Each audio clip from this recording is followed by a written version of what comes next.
Aminin mo na kasi sa kanilang totoo, Ita. Nandaya ka, kaya mas mataas ang score mo sa akin. Natakot kang malamangan kita, kaya ka nandaya. Handa kang gawin ang lahat para lang patunayan sa lahat na mas matalino ka kaysa sa akin. Eh kahit pa nga ang ibig sabihin nun ay mandaya ka. Mataray na sabi ni Carmine. Nakataas pang isang kilay nito at may ngininguya ang chewing gum. Hindi yan totoo, Carmine. Alam natin pareho na hindi ko magagawang mandaya. Magkatabi tayo ng upuan ng araw ng pagsusulit, diba? Kaya alam mo hindi ko yung ginawa. Nangangatal pa ang boses ni Ita. I don't know. Hindi naman kita pinapansin dati dahil busy ako sa test ko, no? Tsaka, tingnan mo na lang yung result ng exams. Yun ang patunay na nandaya ka. You got a perfect score? Habang ako na top 1 sa klase, 96 lang? Obvious naman talaga, diba? Nandaya ka para lamangan ako. After all, ang tingin mo talaga sa akin kalaban. That's why you did that. Hindi totoo yan. Hindi ako nangopya o nandaya. Nag-aaral ako ng mabuti. Kung talagang totoong hindi ka nandaya, bakit nakuha namin ang mga ito sa loob ng bag mo? Miss Ita Castañeda? Nagsalita ang principal. Kung bago ka pa lang sa channel na ito, Ate Jane TV, huwag kalimutang pindutin ang notification bell and subscribe button. Sana po hindi naman malaking abala sa inyo ang pagpindot ng subscribe button dahil ang kapalit po nito ay ang pagsuporta para makapag-produce ng mga libreng stories sa mga channels ni Ate Jane. Maraming salamat!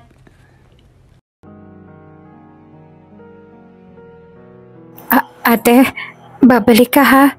Babalikan mo pa rin ako. Kapag maayos ang buhay mo, balikan mo ko. Ayoko manatili dito ng matagal, ate.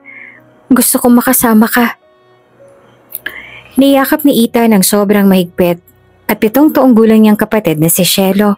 Naiyak naman ng iyak at nagmamakaawa sa kanya na balikan niya ito. Oo, Shelo. Pangako ni ate na babalikan kita. Maghahanap muna ako ng trabaho at kapag maayos na, kukunin kita dito. Para bang ayaw na ni Shelo na bumitaw sa kanya. Hihintayin po kita palagi, ate. Hindi po ako magsasawang maghintay sa pagbalik mo, ate Ita. Hintayin mo lang ako. Babalikan kita. Pangako. Kung pwede lang ay ayaw pa nga sana ni Ita na lumayo sa nakababatang kapatid. Gusto niya na nasa malapit lang ito sa kanya. Subalit pilit siyang pinaghihiwalay ng asawa ng tiyahin nila. Ano ba? Tama na nga ang kadramahan niyong dalawa. Dinaig niyo pang dalawang mga nasa teleserye ah. Pagalit pang bulyo sa kanila ng tiyahin nilang si Ruby. Ikaw naman, Ita. Lumayas ka na. Huwag mo nang hintayin na kalad ka rin pa kita paalis dito. Mabigat ang loob na lumayo si Ita sa kapatid niya. Hinarap niya ang kanilang tiyahin na may sigarilyo sa pagitan ng labi at halatang inis sa itsura. Alagaan niyo po ang kapatid ko, tiya. Inirapan siya ni Ruby.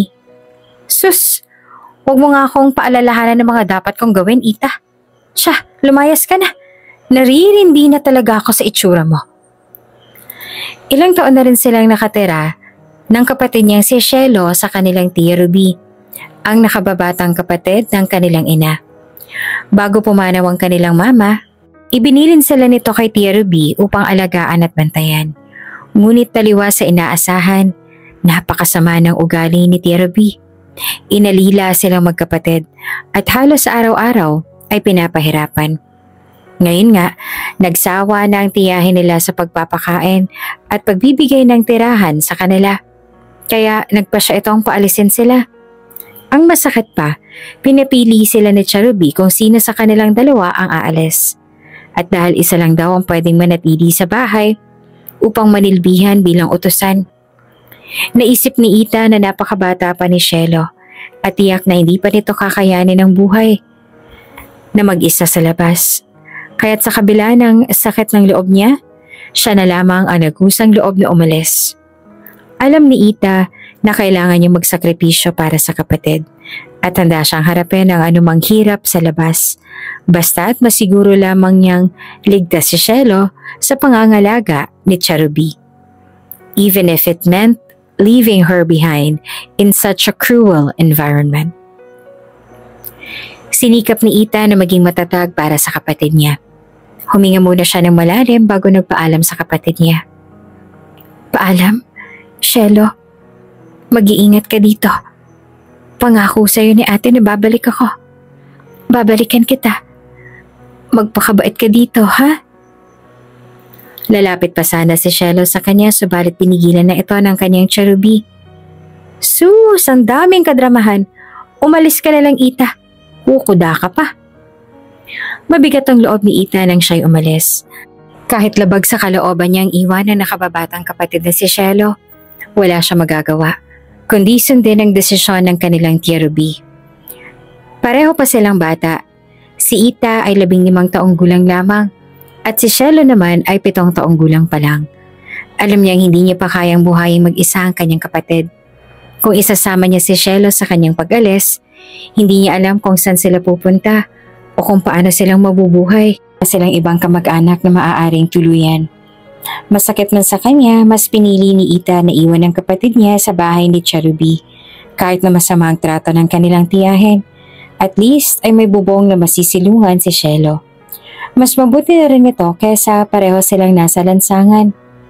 Ayos na kay Ita na magpalipas ng mga gabi sa kalsada.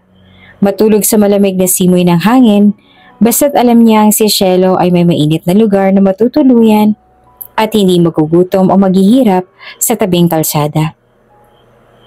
Mama, Papa, sorry po kung hindi ko po natupad ang pangako ko sa inyo na hindi kami maghihiwalay ni Cielo.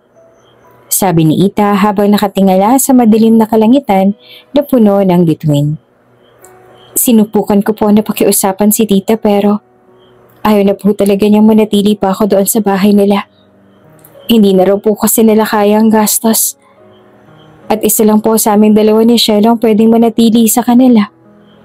Ganun pa man, pangako ko po na aayusin ko ang buhay ko para mabalikan ko siya. At pinapangako ko po sa inyo na magsasama po ulit kami ng kapatid ko. Hindi naman alam ni Ita kung saan siya pupunta. Sumakay lamang siya sa jeep at dinala siya sa kung saang lugar. Sa pilitan din naman siyang pinababa ng jeepney driver dahil wala siyang pambayad.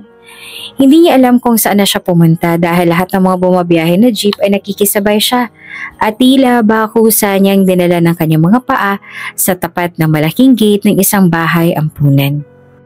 Nakatayo lang si Ita sa tapat ng malaking gate kahit pa noong biglang sumama ang panahon at bumuhos ang ulan at hanggang sa isa sa mga madre ang nagpapansin sa kanya. Oh, Iha, anong ginagawa mo dito? Ano oras at masama pang panahon? Bakit ka nandito? Nangangatalang boses na sumagot siya. Pwede po ba dito muna ako makituloy? Pinalayas po kasi ako sa amin. Ha? Ano ka mo? Bakit ka pinalaya sa inyo? Sige, tumuloy ka na sa loob. Kaagad na nagmamadali ang madre na binuksan siya ng gate. Naku, basang-basa ka pa ng ulan, baka mamaya magkasakit ka riyan. Pinapasok siya ng madre sa loob. Pinaupo saglit at pumasok ito sa loob ng isang silid. Paglabas nito ay may dala na itong mga damit para sa kanya. Magpalit ka nga muna ng damit doon sa CR. Magtitimpla lang ako ng gatas para sa'yo. Tumayo si Ita at tinanggap ang damit na inabot nito sa kanya. Salamat po. Matapos niya makapagpalit ng damit ay lumapit ulit si Ita sa madre na hinahanda naman ang gatas para sa kanya. Pinaupo siya nito at tahimik naman na tumalima siya. Inumin mo na ang gatas habang mainit pa. Tinanggap ni Ita ang gatas. Maraming salamat po. Naupo rin ang madre na nagpakilalang si Sister Maria sa may tapat niya at nagtanong ito sa kanya. Bakit ka ba pinalaya sa inyo, Iha? Inilapag ni Ita ang tasa sa maliit na mesa sa harap. Ang sabi po kasi ng tiyahin ko wala na po silang sapat na pera para matustusan ang lahat ng pangangailangan namin ng kapatid ko. Kaya pinalayas niya po ako. Ang kapatid mo, nasan siya? Siya po ang naiwan sa bahay ng tiyahin namin. Iyon po kasi ang gusto ng tiyahin namin. Nagbuntong hininga ang madre. Wala ka bang ibang kapamilya? Wala na po. Kaming dalawa na lang po ng kapatid ko magkasama sa buhay. Nasa na bang mga magulang ninyo? Pareho po silang wala na. Iniwan ba kayo ng mga magulang ninyo doon sa tiyahin mo? Tumango siya. Opo. Abay, nakakaawa naman palang kalagayan ninyo ng kapatid mo. Sadyang may mga ganyang tao talaga. Hindi man natin mahuhusgahan agad ang tiyahin mo kung bakit gano'n ang ginawa niya sa'yo. Kaya nga po, nauunawaan ko rin naman po ang dahilan ng tiya ko dahil kailangan niya po akong paalisin sa kanila. Mahirap po talaga ang buhay ngayon. Ilang taon ka na ba, iha? 15 na po ako. Abay, napakabata mo pa pala. Opo. Laging bukas ang bahay ampunan para sa mga kagaya mo. Maaari ka manatili dito hanggang sa tumuntong ka sa tamang edad. Talaga po? Oo naman. Maaari ka rin na maglinis sa ating simbahan na nasa malapit. Iyon ang magiging trabaho mo dito. Maraming salamat po, sister. Pangako ko po magpapakabait po ako dito at magiging masisipag din po ako sa lahat ng mga gawain. Kahit na mahirap ang malayo sa kapatid niya ay sinisikap ni Ita na maging maayos. Naging masipag siya sa bahay ampunan nang sa ganon ay hindi siya mapaalis doon. At tulad niya ng sinabi ni Sister Maria ay sa malaking simbahan ang naging trabaho niya. Naglilinis siya doon at minsan naman ay tumutulong sa nagsiserve sa kanilang simbahan. Mama, Papa, kung nasaan man po kayo ngayon, huwag na po kayo masyadong mag-alala sa akin. Maayos na po ang lagay ko ngayon. Maganda naman po dito sa bahay ampunan tsaka mabait din po sila akin sila Sister Maria. Ganon din po ang iba pang mga madre at mga batang nandito. Sa tingin ko po ay magiging maayos naman ako dito. Malayo lang po ako sa kapatid ko pero magiging okay po ako. Lalakasan ko po ang loob ko para sa kapatid ko para muli po kaming magkasama pagdating ng tamang panahon. Gabi-gabi bago siya matulog ay kinakausap niya muna ang mga magulang niya para malaman nila na maayos lang ang lagay niya. Huwag ka nang umasa na babalikan ka pa ng ate mo. Hindi na siya babalik. Iniwan ka nga niya, diba? Makasarili ang ate mo para iwan ka niya sa amin. Sarili niya lang ang iniligtas niya. Narinig naman ni Ita ang iyak ng kapatid niya pero wala siyang magawa para lapitan ito. Animoy, may kung anong hindi mo ipaliwanag na bagay ang pumipigil kay Ita na lapitan ng kapatid niya. Nakatalikod ito sa kanya kaya hindi siya nito makita sa kanyang kinatatayuan. Hindi po totoo yan. Nangako po sa akin si ate. Nababalikan niya ako. Babalik siya. Hindi niya ako pinabayaan. Kumalakak ang kanilang tiyahin. At talagang naniwala ka sa sinabi ng ate mo. Kung talagang mahal ka niya, kung talagang mahalaga ka para sa ate mo, hindi ka niya iiwan. Hindi siya lalayo. Hindi po totoo ang lahat ng sinasabi ninyo. Babalikan po ako ni ate. Nagsisinungaling lamang kayo para magalit ako kay ate. Para kayo na lang ang sundin ko. Mga masasama kayo. Sinisira niyong ate ko sa akin. Patuloy na pagtangis ni Shelo. Binilog na nga talaga ng tuluyan ng ate mo yung ulo mo, Shelo. Naniwala ka na sa lahat ng mga kasinungalingan niya sa'yo. Alam mo, ito ang tatandaan mo. Hindi na babalik ang ate mo. Isa ka na lang ngayon, Shelo. Kaya huwag ka nang umasa pa na babalikan ka pa niya.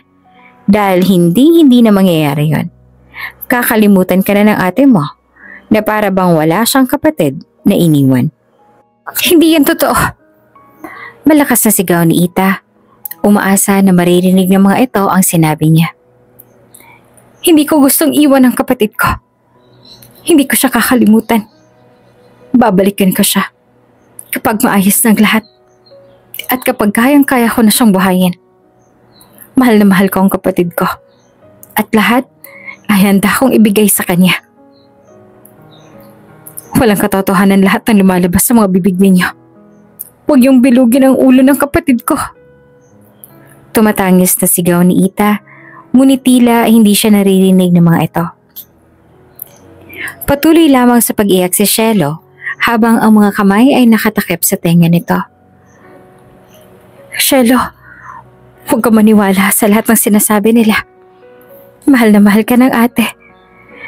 Naaalala mo bang pangako ko sa'yo bago ako umalis? Nababalikan kita. Babalik si ate. Kukunin kita sa kanila. Pag-ayos ng magiging buhay natin.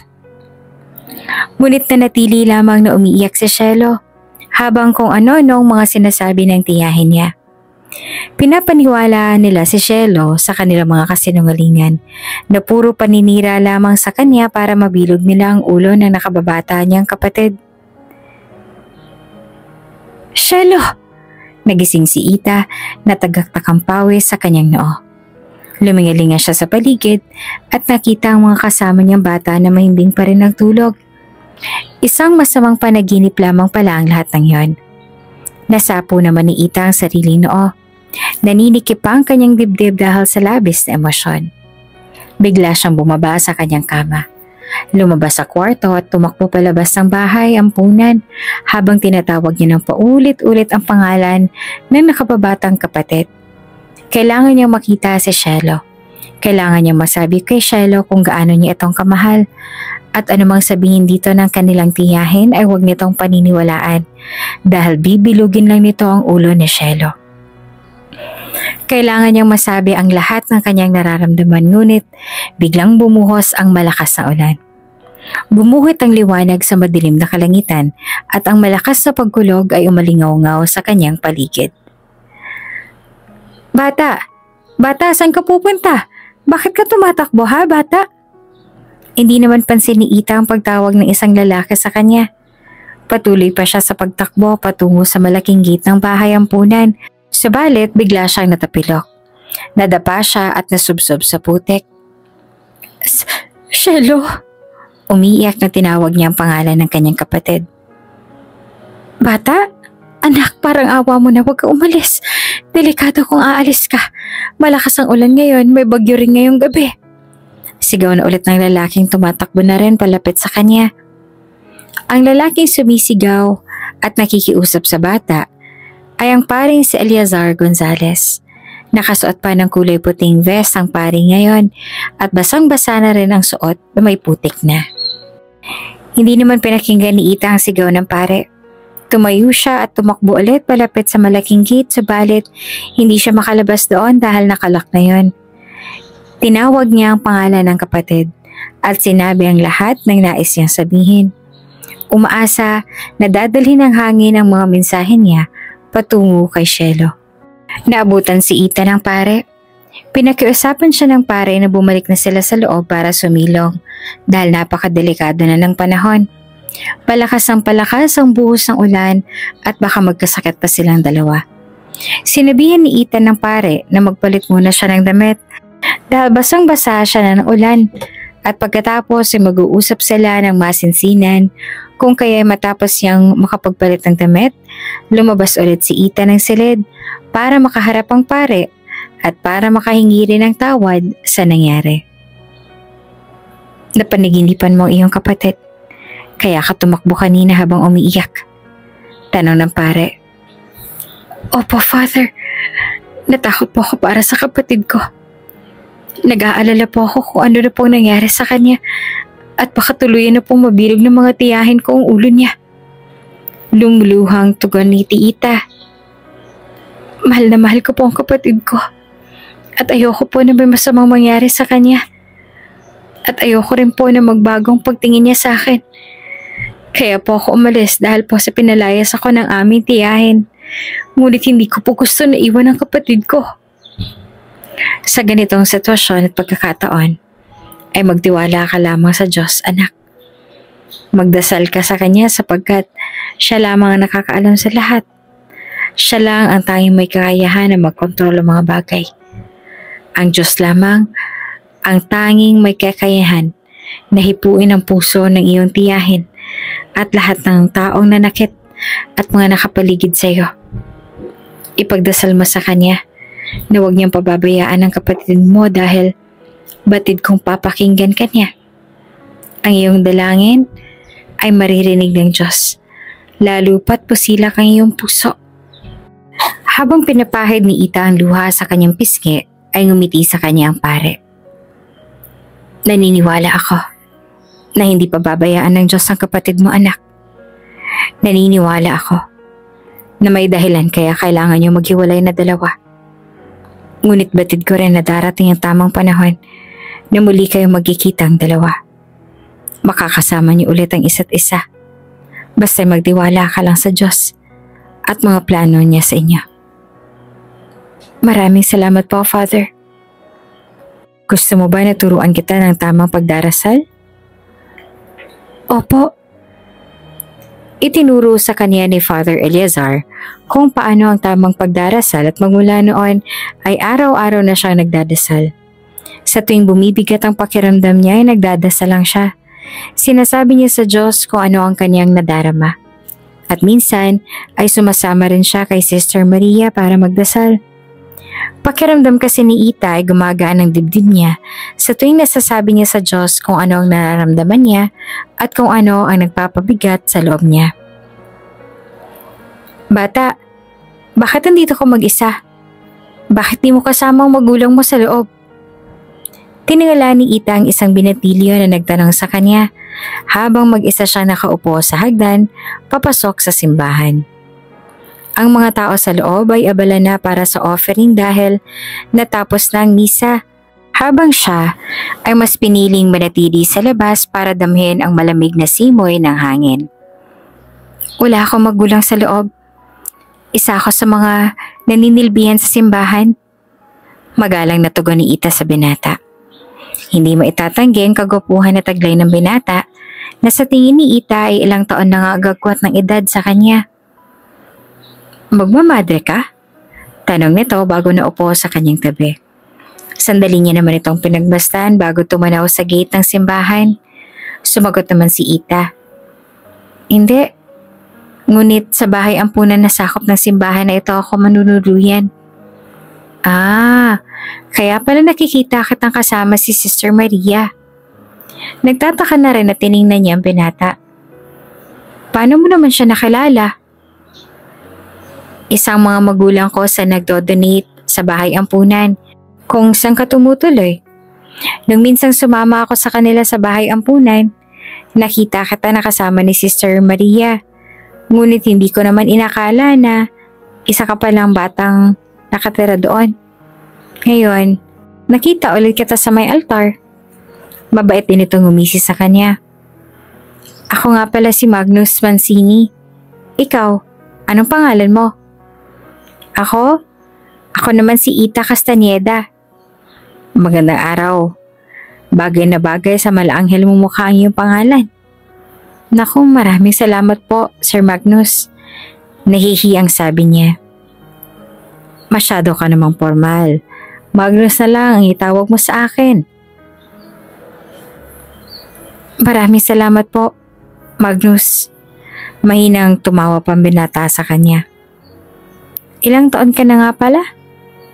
Malapit na akong mag-16? 2 taon na nga agwat ng edad ko sa'yo. Malapit na rin akong mag-18. Pwede kang maging less formal habang kausap ako. I don't mind. Mabait ang binata. Habang kausap siya ay kaagad siya ding naging komportable dito. Siya nga pala, kailan palang kaarawan mo? Maya-maya ay tanong sa kanya ni Magnus. Kaya nagtataka niya itong tiningnan. Hindi ba ang sabi mo ay malapit ka nang mag-16? Opo. Sa sunod na buwan na ang aking kaarawan.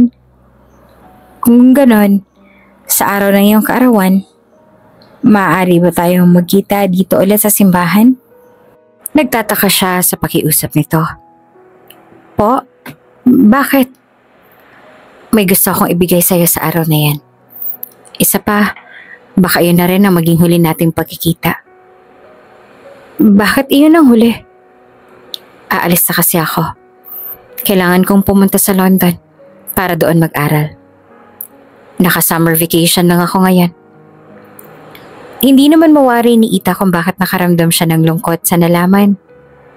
Sa susunod na buwan ka na agad aalis? Oo.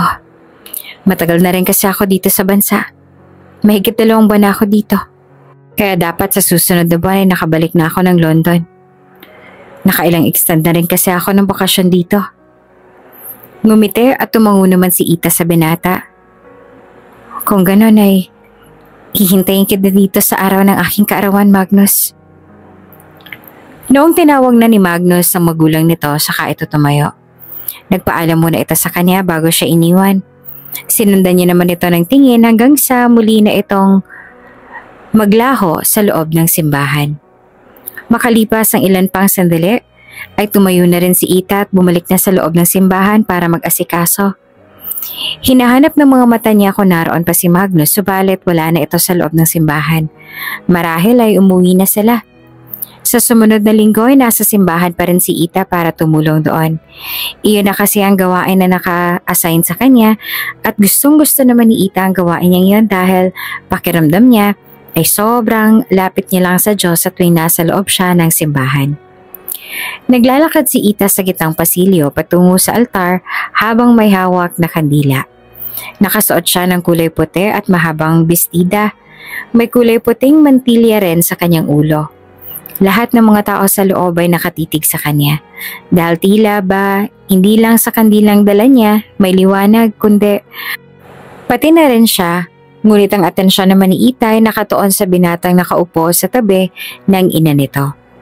Nakangiti ang binata habang nakatingin sa kanya.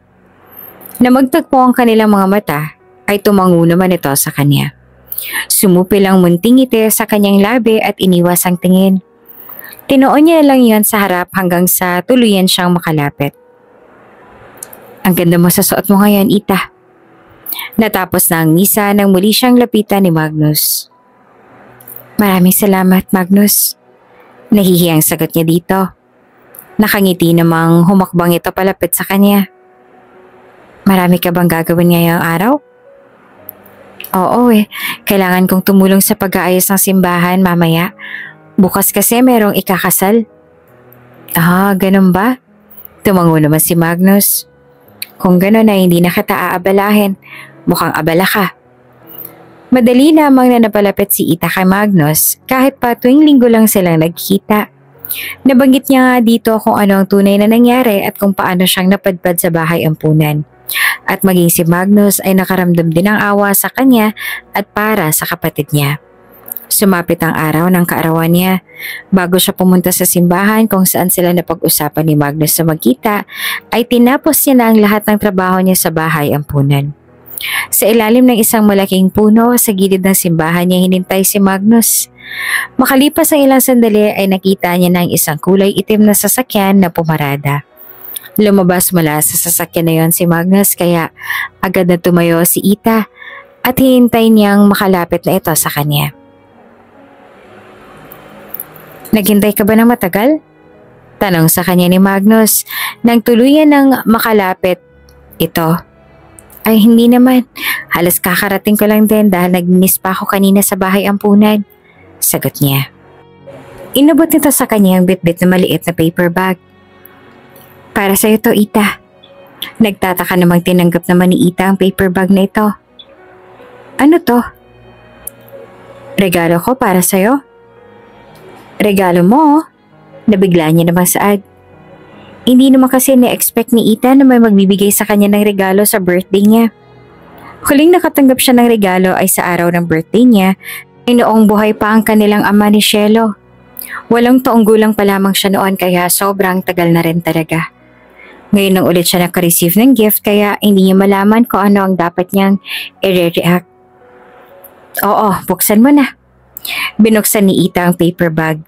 Kinuha niya ang isang maliit na box na nasa loob at nagulat siya nang makita kung ano ang laman noon. Wow! Ang ganda naman! Para ba talaga sa akin to? Tanong niya. Isang magandang kwintas ang nasa loob na ang pendant ay heart shape. Oo, alam kong babagay sa'yo ang kwintas na yan kaya nang makita ko ay agad ko nang binili para sa'yo. Maraming salamat para dito, Magnus. Nagustuhan kong regalo mo sa akin. Masayang sabi niya. Kinuha niya rin ang kwintas at isusuot na sana pero pinigilan siya ni Magnus para ito mismo ang magsuot ng kwintas sa kanya. Ako na magsusuot sa'yo. Kinuha naman ni Magnus ang kwintas mula sa kamay niya. Lumapit ito sa kanya hanggang sa parabang yayakapin na siya nito. Kasabay ng paglapit sa kanya ni Magnus ay ang pag-ihip naman ng malamig na simoy ng hangin kaya mas lalong nanuot sa ilong niya ang mabango nitong amoy. Naramdaman naman ni Ita ang lamig ng pendant na tumama sa balat niya pagkasuot ni Magnus ng kwintas sa leeg niya. Nang masuot na ni Magnus ang kwintas sa kanya, lumayo ito at tinitigan siya. Ang ngiti sa labi nito ay hindi nawawala. Hindi ako nagkamali. Bagay na bagay nga sa'yo. Hinawakan ni Ita ang pendant ng kwintas sa suot niya. Yumuko siya para makita iyon bago nag-angat ng tingin kay Magnus. Maraming salamat ulit dito. Mas lalo ding lumawak ang ngiti ni Magnus at ilang sandali rin itong napatitig sa kanya habang nakangiti naman siya. Walang anuman. Maligayang kaarawan, Ita. Habang nasa ilalim sila ng malaking puno ay nag-uusap silang dalawa kung ano nga bang nangyari sa araw nila. Kung anong meron sa London na wala sa Pilipinas. Kung anong pakiramdam habang nagsusnow. Kung ano-ano lamang pinag-uusapan nilang dalawa pero hindi naman sila nabubore sa isa't isa. Sa katunayan ay pareho nga nilang hindi na malaya ng paglipas ng oras at ngayon ay papalubog na ang araw. Mabuti na lamang at ang paalam ni Ita kanina kay Sister Maria ay maglilinis siya ng simbahan. Nabanggit niya rin na makikipagkita siya sa kanyang kaibigan sa simbahan kaya tiyak siyang hindi naman siya mapapagalitan. Sa sunod na araw na ang alis ko. Sa kalagitnaan ng kanilang pagmumuni-muni ay sinabi iyon ni Magnus. Agad-agad? Tumango ito. Oo, kailangan ko na mag-enroll ulit, baka mahuli na naman ako. Magagalit na naman sa akin ng mga magulang ko. Nalungkot siya sa narinig. Pero inaasahan niya naman na aalis ito dahil nabanggit na rin naman sa kanya yun ni Magnus. Hindi niya lang maiwasan malungkot at lalo pat naging malapit na rin siya kay Magnus. Matapos nito, hindi ko alam kung magkikita ulit tayong dalawa. Hindi ko rin alam kung kailan ba ako makakabalik ulit dito o kung makababalik pa ba ako. Pero sana maging paalala rin sa iyo ang kwintas sa suot mo sa minsan nating pagiging magkaibigan. Ngumiti naman si Ita. Pangako, hindi kita kakalimutan, Magnus. Hindi rin kita kakalimutan, Ita. Sa tingin ko naman ay mahirap kang makalimutan ng isang kagaya mo. Hindi na nakagalaw si Ita nang inabot ni Magnus ang mukha niya at dahan-dahan na inilapit nito ang mukha sa kanya. Ipinikit niya na lang ang kanyang mga mata hanggang sa tuluyan na magdampi ang kanilang mga labi. Sa mismong araw na tumuntong si Ita sa edad na 16 ay huli na rin na pagkikita nilang dalawa iyon ni Magnus. Hindi na ito bumalik kahit pa palagi niya itong hinihintay na magsimba kasama ang magulang sa araw ng linggo. Kinumbinsi siya ni Sister Maria na mag-apply ng scholarship para raw makabalik siya sa pag-aaral. Nung una ay alanganin si Ita dahil ayaw niyang ma-disappoint sa panay si Sister Maria. Kapag hindi siya natanggap, ngunit pinilit siya ni Sister Maria at sinabi sa kanya na wala naman daw masama kung susubukan niyang mag-apply. Ita, may magandang balita ako sa'yo.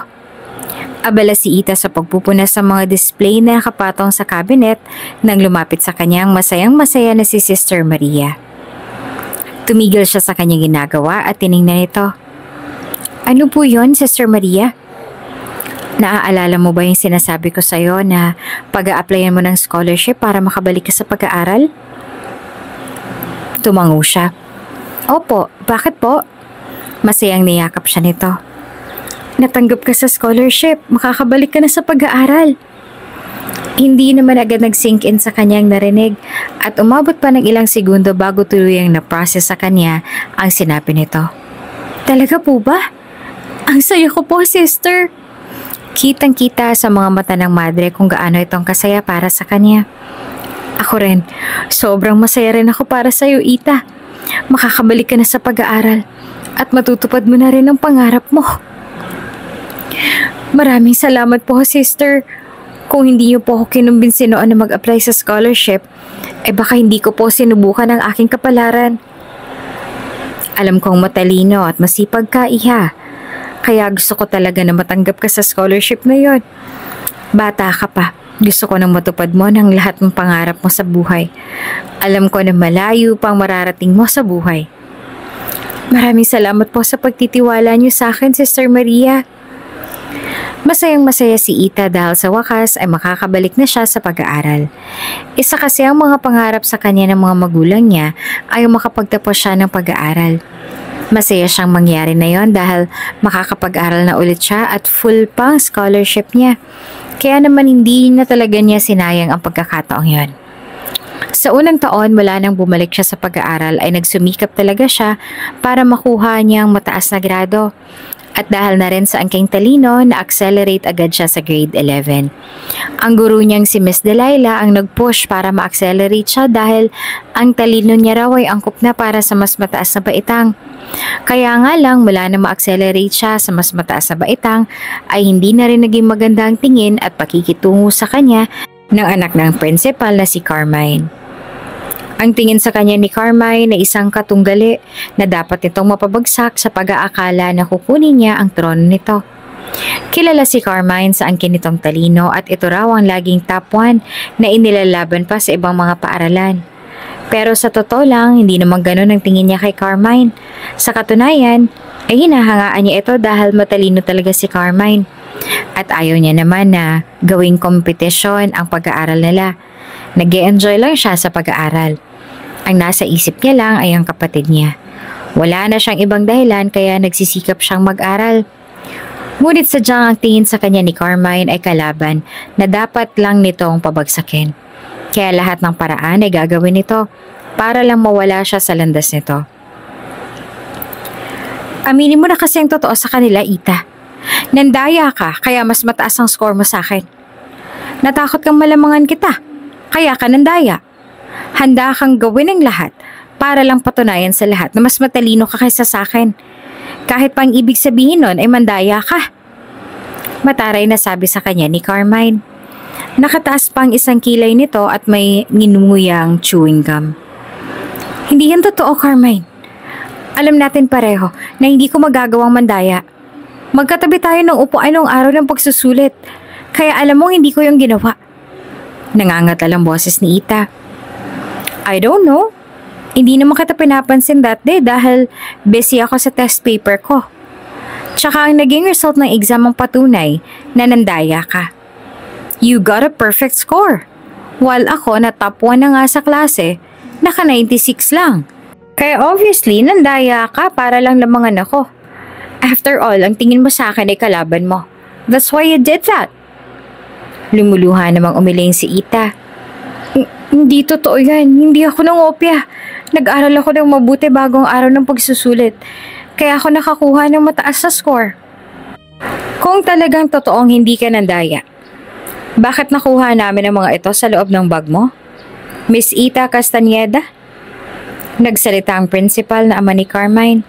Pinakita nito ang mga documents na nakuha raw sa loob ng bag niya. Ang mga ito ay answer sheet sa naganap na pagsusulit. Nakita ito ni Carmine sa loob ng bag mo. Ang ibig sabihin, ninakaw mo ang answer sheet na ito sa faculty room para lang makakuha ka ng mataas na score. At malamangan ang anak ko. Umiling si Ita. Halos nagsusumamo na siya sa lahat ng tao na nasa loob ng opisina. Na walang katotohanan ng lahat ng paratang sa kanya. Na hindi niya magagawang mandaya. Hindi po yun totoo, sir. Hindi po ako nangungopya. Wala po ako masamang ginawa. Nagsisinungaling lamang po ang anak ninyo. Hindi ko po magagawa ang mga bintang niya. Marahil ay siya rin po naglagay ng answer sheet sa loob ng bag ko kaya siya rin po nakakita doon. Really? Ang anak ko pa talagang pagbibintangan mo na nandaya? Galit na sa kanya ang principal kaya agad itong pinakalma ng ibang guro na nasa loob din ng office. Napatunayan na nga na nandaya ka eh. Bakit mo ba laging tinatanggi? Wala ka ng kawala, Ita. Kitang-kita naman na ikaw ang nangopya, kaya mataas ang grado na nakuha mo. Hindi pa ba sapat ang mga patunay na to para masabi ang totoo na nandaya ka? Para makakuha lamang ng mataas na score? Sabi naman sa kanya ng babaeng faculty staff din. Halos walang naniniwala sa kanya sa lahat ng taong nasa loob. Lahat sila ay kay Carmine naniniwala dahil ito ang anak ng principal at ang tingin nilang lahat ay ito rin ang pinakamabait. Pero hindi po talaga totoo yan. Hindi ko po magagawang mangopya. Tapat po ako. At kailanman ay hindi sumagi sa isipan ko na mandaya. Alam ko pong kasalanan sa Diyos kung gano'n ang gagawin. Hindi ko naman po gustong magkaroon ng mataas na grado eh. Ang gusto ko lang po ay makapag-aral. Wala naman po akong ibang plano. Tumingin si Ita sa guro niya si Delilah. Ang guro na nagtiwala sa talino niya kaya siya na-accelerate. Kitang-kita niya rin kung gaano itong ka-disappointed sa kanya at mas lalo lang siyang nasasaktan kahit alam ni Ita sa sarili niya na wala siyang maling ginawa at naging tapat siya sa pagsagot sa lahat ng question sa test paper nila doon sa kanilang pagsusulit. Makakarating to sa committee and we will make sure na mawawalan ka ng scholarship. Dahil hindi namin to tinotolerate dito ang pandaraya para lang makakuha ng mas mataas na grado at maapakan lamang ang kapwa. At wala nang ang ibang nagawa si Ita kung hindi ay hintayin na lang kung ano ang pasya ng nakakataas. Mula noon ay siya nang naging usap-usapan sa buong campus. At lalo't lahat ng students, ang tawag sa kanya ay mandaraya. Habang si Carmine naman ay tuwang-tuwa dahil sigurado raw ito na makikick out na siya. Ma'am, hindi ko po talaga magagawang mandaya. Sabi ni Ita sa guro niya si Delilah na nakasalubong niya sa hallway. Sa tahanan ng Diyos po ako naninilbihan. Mahihiya po ako sa aking katawan. Kung sakali man po na nandaya talaga ako, ay ikakahiya ko po ang sarili ko na pumasok sa simbahan para manilbihan sa Diyos sapagkat alam ko po na nagkasala ako. Ngunit hindi ko po talaga magagawa ang bintang nila sa akin. Hindi po totoo ang sinabi nilang nandaya ako. Huminga ng malalim ang guro. Alam mo, matalino ka. Alam ko rin kung gaano kang kasipag mag-aral dahil saksi ako roon. Kaya malaking possibility na ma-perfect mo ang exam ninyo. Naniniwala ako sa iyo. Ita, that's why gusto sana kitang i-test. Po? May ilang test paper sana ako napapasagutan sa iyo. Magagawa mo bang sagutan ang lahat ng yon? Tumangu-tangu agad si Ita. Opo. Isinama siya ng gurong si Delilah sa homeroom nito kung saan naglabas ito ng mga test paper na kailangan niya sagutin. Bibigyan lang kita ng 1 oras para isolve ang math problem na yan. 30 minutes naman para sa ibang mga subjects. Total ng 4 na oras. Magagawa mo bang sagutan yan sa loob ng 4 na oras? Tumango si Ita at tinanggap ang lahat ng test papers. Opo, ma'am. Kung sa ganon, magsimula ka na agad-agad sa pagsagot. Kapag may itinanong ka, nasa table lang ako. Lumapit si Teacher Delilah sa kanyang mesa. Nakaupo siya sa upuan at ang mata ay hindi inaalis sa nag-iisang estudyante na nasa loob ng kanyang silid-aralan. Abala na ito sa pagsasagot at kitang-kita sa bata na nahihirapan ito sa mga tanong. Ganun pa man ay sinubukan na sagutan ng lahat. Alam ni Delilah kung gaanong kahirap ang mga tanong na nasa test paper dahil para sa mga advanced learners ang exam na yon. Subalit may kailangan siyang patunayan. Naging student din ni Delilah si Ita at alam niya kung gaanong katalino ang batang ito. Alam niya kung gaanong kagaling sa pag-solve ng problem si Ita. Kung tutuusin ay pang-advanced learner naman talaga ang pangtalino ni Ita. Kaya naman, maging siya ay nagulat sa paratang na nandaya lamang ito sa exam kaya ito nakakuha ng mataas na score. Ma'am, tapos ko na po lahat. Tiningnan ni Delilah ang timer at nagulat dahil 3 oras na palang nakalilipas pero natapos na kaagad ni Ita na sagutin ang mga test papers. Dalhin mo dito sa akin, sabi ni Delilah. Tumayo si Ita at dinala ang lahat ng test papers na sinagutan sa table niya. Lahat ng mga tanong na naroon ay nasagutan ni Ita, kahit pa nga sobrang hirap ng mga yon. Isang 17 years old lamang nagsulat ng essay na to. Manghang sabi ni Delilah sa kanyang sarili nang mabasa niya ang essay na isinulat ni Ita. Sunod niyang chinek ang iba pang subjects at mas lalo pang nagulat dahil nakakuha si Ita ng perfect scores. Sa math naman na pinakamahirap sa lahat ay na-perfect din ito ni Ita. Ipinakita ni Delilah ang resulta ng test na pinasagutan niya kay Ita sa nakatataas at nagbabaka sakali na makakatulong iyon para mapatunayan na hindi rin talaga ito ng daya at hindi na makikick out si Ita. Subalit huli na dahil nakapag-desisyon na pala sila. Nakapag-desisyon na ang committee. Delilah, wala na tayong magagawa pa sa desisyon nila. Kailangan na i-kick out na si Ita sa paaralan na to. Bago pa man tuluyan na masira ang image ng school natin. Isa pa, nag-pull out na rin naman ng scholarship ang mga nagpapaaral sa kanya. Kaya kahit pa magbago man ang pasya ng committee, tiyak akong hindi na siya makakapag-aral dahil wala na rin naman siyang sapat na pera para pag-aralin ng sarili niya. Nanlumo rin si Delilah sa naging desisyon nila dahil napakadali lang para sa kanila na paniwalaan ang paninira sa kawawang bata na wala naman talagang kasalanan. Wala namang kasalanan ginagawa ang bata, ma'am. Alam at napatunayan kong hindi siya nandaya sa exam. Natural na matalino lang si Ita. Kaya siyang nakakuha ng mataas na score sa exam. Iyon ang naging lamang niya kay Carmine. Umiling kay Delilah ang babae. Kahit ako naman ay alam kong kung gaano katalino si Ita. Naging subject teacher niya ako. Pero wala tayong magagawa. Ang anak ng principal ang nakabangga niya. At top 1 din itong si Carmine. Pabuntong hininga na lamang ang teacher. Ay, nakakaawa naman talaga si Ita. Kaya nga sana ay hindi tuluyan na masira ang buhay niya dahil sa nangyayari ito. Nalulungkot si Delilah para kay Ita subalit wala na siya magagawa dahil guro lang siya at nakakataas na ang makapagdesisyon na i-kick out ito. Isa pa, ang mga nagbigay ng scholarship kay Ita ay umayaw na nga rin dahil sa kanilang nalaman. Teacher, may gusto po sana akong sabihin sa inyo. Seryoso na sabi kay Delilah ng isang estudyante na naghihintay sa kanya sa tapat ng pinto ng office niya. Ano yun, nak? Baka sa mukha ng bata ang pag-aalangan.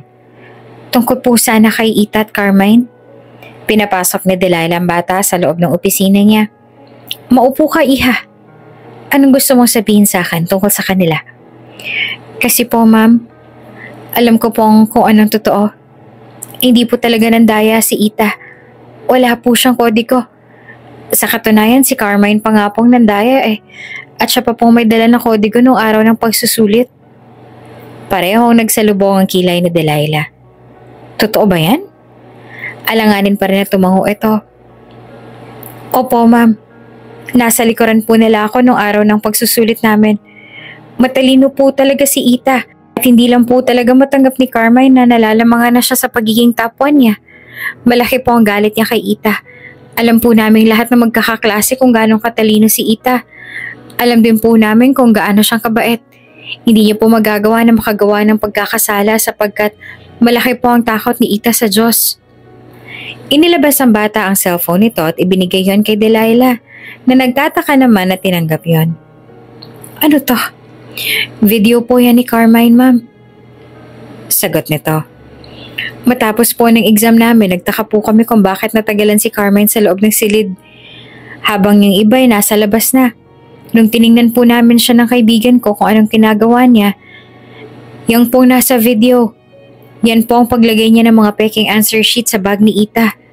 Ang lahat po ng mga answer sheets na yon, nasagot sa pagsusulit na siyang ginamit din ni Carmine nung una para mandaya. Pinanood ni Delilah ang video at nakita nga niya ang paglagay ni Carmine ng mga answer sheet sa loob ng bag ni Ita habang walang ibang tao sa silid-aralan nila. Bakit niya hindi agad sinabing tungkol dito? Natakot po kami, ma'am. Natakot po kami ng mga kaibigan ko, ma'am. Kilala po namin si Carmine at alam po namin na siya ang anak ng principal. Ibig sabihin po makapangyarihan po siya. Nag-alala po kami na kung makikialaman kami, pati kaming dalawa ay madadamay. Kaya mas pinili po namin na wag na lang po makialam. Pero po mula po nung nakick out si Ita, hindi na po pinapatahimik ng konsensya ko. Hindi po ako makatulog dahil iniisip ko po kung ano pong nangyayari. At naaawa rin po ako kay Ita dahil alam ko po kung gaano niyang kagustong mag-aral. Sinunod ni Delilah ang pakiusap sa kanya ng bata na huwag ipapaalam sa iba na ito ang nagsasabi sa kanya ng totoo dahil natatakot daw ito na madamay. Ganun pa man, kahit pa alam ng katotohanan, ay hindi pa rin nabago ang desisyon ng committee at buo pa rin ang desisyon nila na huwag nang pabalikin si Ita para raw maprotektahan ang image ng kanilang paaralan. Ganun man, hindi na nabago ang desisyon ay masaya rin si Delilah dahil hindi nga siya nagkamali ng pinaniniwalaan at tunay ngang walang maling ginawa si Ita. Magandang araw po sa inyo, sister. Ako po si Delilah. Nandito po ba si Ita? Gusto ko po sana siyang makausap. Magalang na tanong ni Delilah sa isang madre. Nasa bahay ampunan ngayon si Delilah para makita at makausap niya si Ita.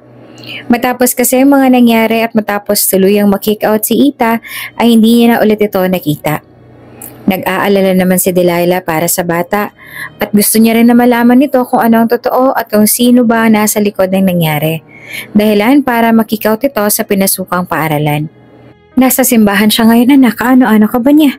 Tanong ng madre. Teacher niyo po ako. Ganun ba?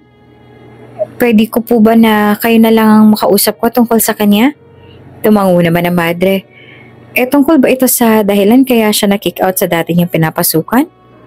Opo. Sige, maupo ka. Pinapasok ni Delilah ang madre sa loob ng bahay ampunan at pinaupo para makapag-usap sila ng maayos. Hindi naman na siya nagpaligoy-ligoy pa at agad nang sinabi sa madre kung ano nga ba ang nais sasabihin. Andito po sana ako para humingi ng dispensa sa inyo, sister. Hindi ko po kasi nagawa na maipagtanggol si Ita at hindi ko rin po napigilan ng desisyon na lang i-kick out siya dahil nakapag-desisyon na po agad ang nakakataas sa paaralan at hindi na po nabago ang pasya nila. Iyon nga ang sinabi sa amin ni Ita, pero wala ka namang dapat na ihingi ng tawad. Hindi mo kontrolado ang takbo ng isip nila. Kaya hindi mo mababago kung ano man ang naging desisyon nilang pa siya. Kaming lahat, nauunawaan namin yan. Wika ng madre at saka nagbuntong hininga ng malalim. Pero alam mo, sobrang nakakaawa ang batang yan dahil gustong gusto niya talagang mag-aral. Nalungkot naman si Delilah sa narinig. Kaya nga po, naaawa na rin po ako sa kanya dahil na-kick out siya dahil lamang sa mga paratang na hindi niya naman ginawa. Naniniwala ka rin ba na ginawa talaga ni Ita ang bagay na yan? Kaagad siyang umiling. Hindi po, sister. Una pa lang, ay alam ko nang hindi niya magagawa ang bagay na yan. Dahil alam ko kung gaano siya katalino at kasipag. Alam ko rin po na may takot siya sa Diyos. At kahapon lamang po, ay nalaman ko kung ano nga bang totoo. May isa po sa mga kaklase niyang nag-frame up sa kanya at naglagay ng kodigo sa loob ng bag niya. Nakakaawa naman si Ita. Wika ulit ni Sister Maria na mas lalong nahabag sa nangyari kay Ita. Una pa lang ay alam na rin namin na hindi magagawa ang bagay na yan dahil maayos ang naging pagpapalaki pag-aalaga namin sa kanya dito. Nung nalaman niya na na-kick out siya, sobra siyang nalungkot at halos hindi namin siya nakausap ng ilang araw. Mabuti na nga lang at medyo maayos na ngayon at nakaahon na lang. Mas pinili niya kasi magpakumbaba at tanggapin na lang kung ano ang nangyari. Ang payo ni Sister Maria ay sabihin niya pa rin kay Ita kung ano nga bang tunay na nangyari para raw hindi na ito makabalik sa pag-aaral at mabawasan din ng guilt na nararamdaman nito at yun nga ang ginawa ni Delilah. Sa totoo niyan, ang akala ni Delilah ay magagalit si Ita kay Carmine dahil sa ginawa nito. Ngunit mas pinili pa rin ni Ita na magpakumbaba at intindihin ang rason ni Carmine. Pinili ni Ita na magpatawad kahit pa hindi naman humihingi ng tawad si Carmine. Ayon kasi kay Ita ay wala naman raw mangyayari kung magagalit ito kay Carmine dahil sa nangyari dahil hindi naman na yun maibabalik sa dati. Oh, bakit ka malungkot? Tinangala ni Ita ang gurong si Delilah na lumapit sa kanya habang mag-isa siyang nakaupo sa hagdanan ng simbahan. Naupo rin ito sa kanyang tabi at ang mga mata ay may pag-aalala na nakatingin sa kanya. Malapit na po kasi ako mag-18, sagot ni Ita. Oh, ano bang problema doon? Hindi ba't maganda nga yun kasi 18 ka na? Malalim naman na nagbuntong hininga si Ita. Kasi po, kapag tumuntong na po ako sa tamang edad, hindi na po ako pwedeng magstay sa bahay ampunan. Hindi ko po alam kung saan ako pupunta. Wala naman po kasi akong pamilya. Sandaling nag-isip si Delilah kung anong magandang solusyon. Gusto mo ba na doon ka na lang muna sa bahay ko tumira? Po, mag-isa lang ako sa buhay. Iniwan na kasi ako ng asawa ko. Namatay din ang anak ko dahil sa sakit na cancer. Malungkot ang bahay ko kung mag-isa lang ako doon. Kaya kung gusto mo, doon ka na lang sa akin. Ako nang mag-aampon sa'yo.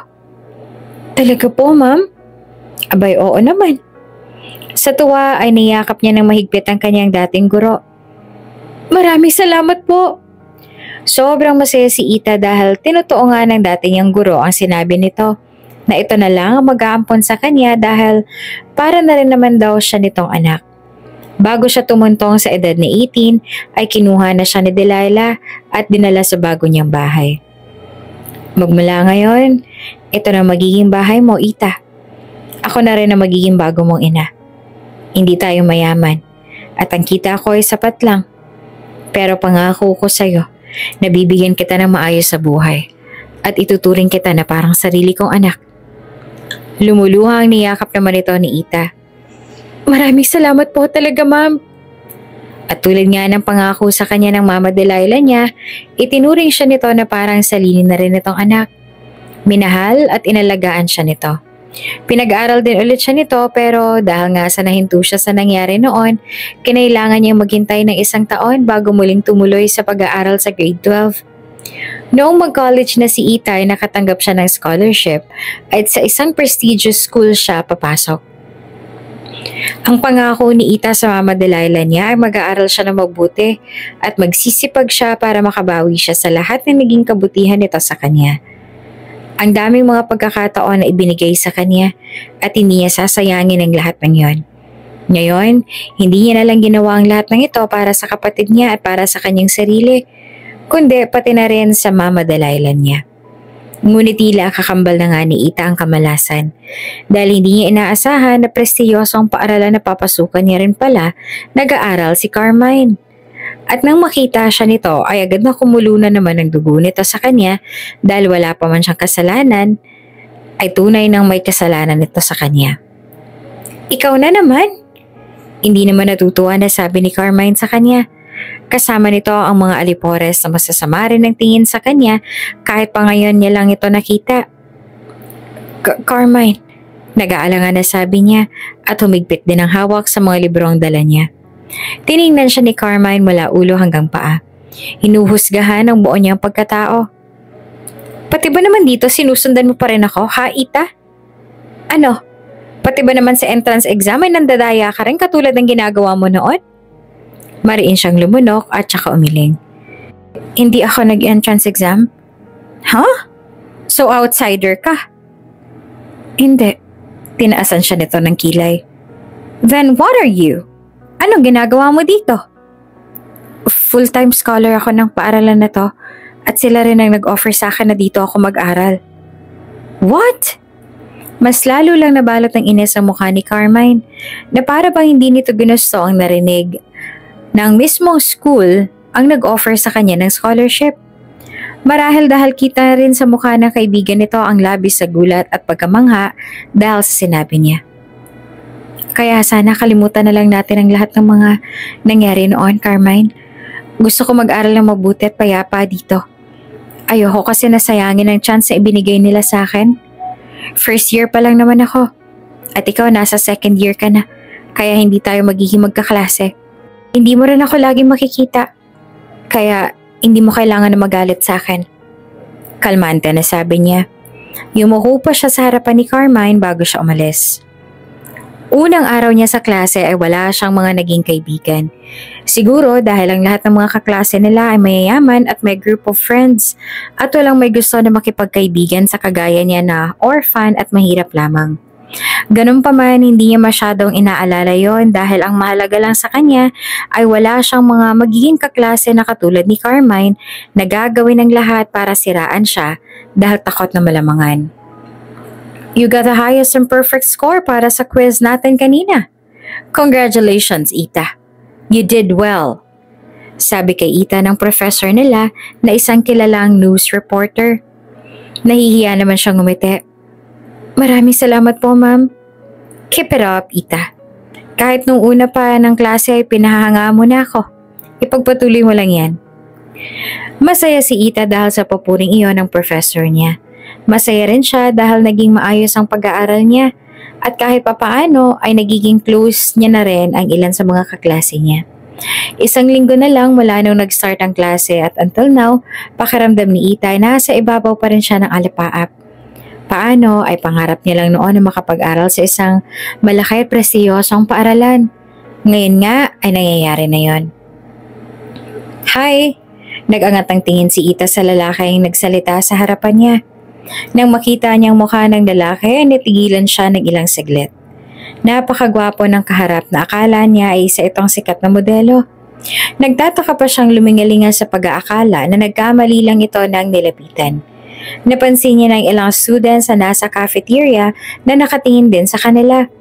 Marahil maging sila ay nabigla rin dahil lumapit sa kanya ang gwapong lalaki.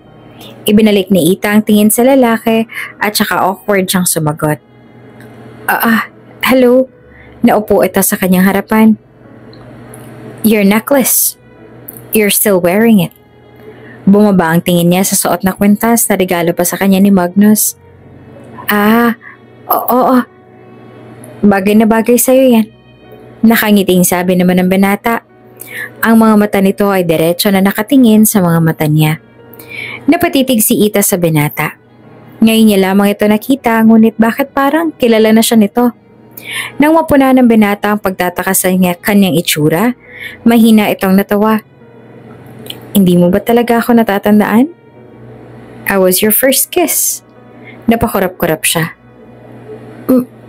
Magnus? He smirked and nodded. Ako nga. Ikaw na ba talaga yan? Yes. Hindi ako makapaniwala. Nagbalik ka na pala. Masayang sabi niya. Ang laki na kasi ng pinagbago ngayon ni Magnus kaya hindi niya agad ito nakilala agad. Pero pansin niya na ganun pa rin ang mga ngiti nito. Yes, I did. 2 buwan na ako dito.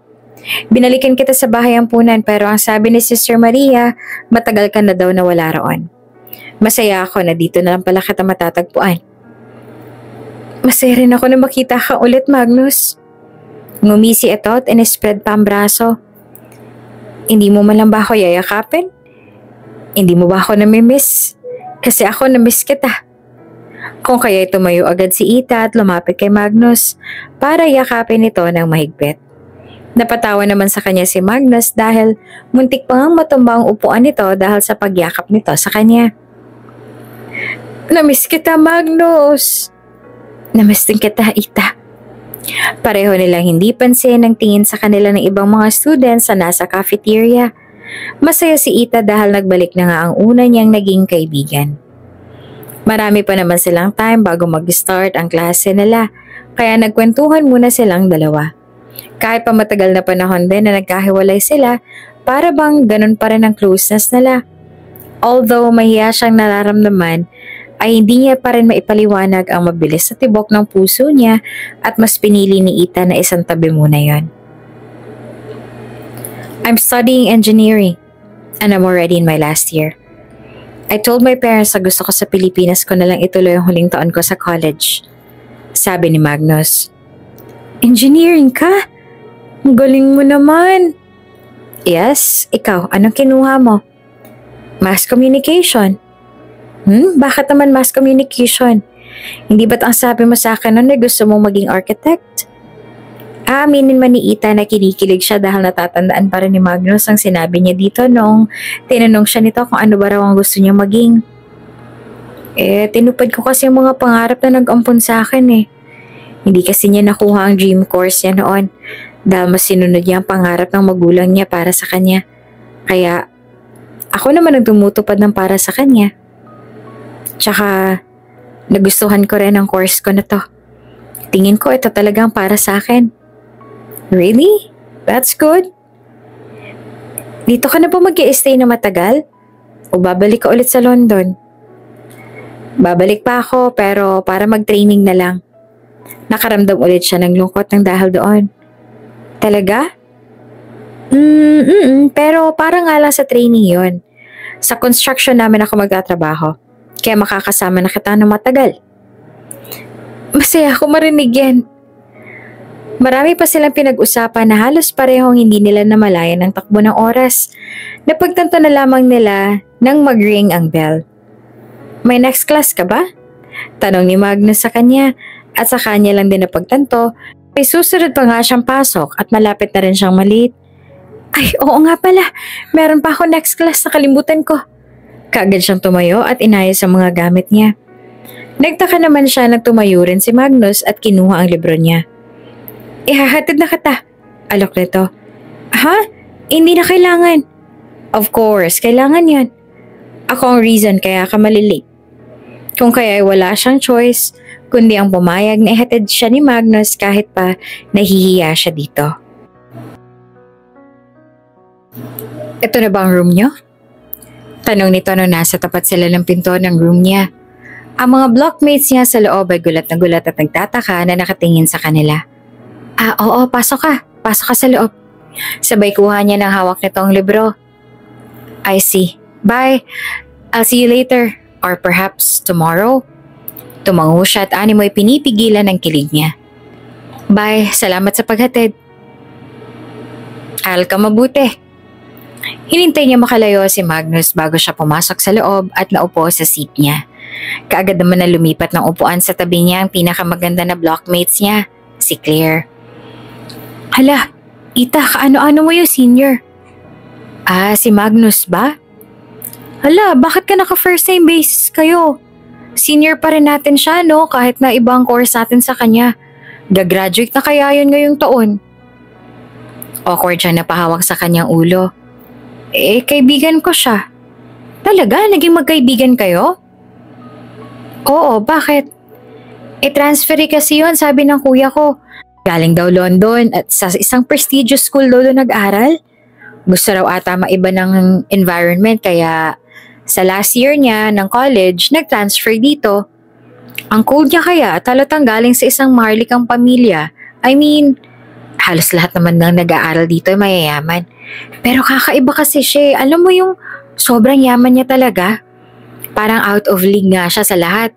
Kahit pa yung ibang mayayaman na students dito. Pagkwento pa nito. Paano nga pala kayo naging magkaibigan? Nagkakalala kasi kaming dalawa 4 years ago sa bahay ampunan. Talaga? Tumango naman siya. Oo, naging magkaibigan kami. Kaya nung umalis ulit siya papunta ng London para dun mag-aral, isa kasing pamilya niya sa mga nagdo-donate sa bahay ampunan kung nasan ako nun. Sa bahay ampunan ba kayo unang nagkita at nagkakalala? Ang sabi niya sa bahay ampunan niya ako unang nakita, pero ako sa simbahan ko siya unang nakita at nakalala. Ha? Bakit naman sa simbahan? Nagsiserve kasi ako nun sa simbahan. Sakop ng bahay ampunan yon. Nagkataon na nagsimba rin sila ng magulang niya. Umayos ito ng upo paharap sa kanya. Para bang sobrang interested ito na marinig ang kwento niya. Sino unang lumapit sa inyo?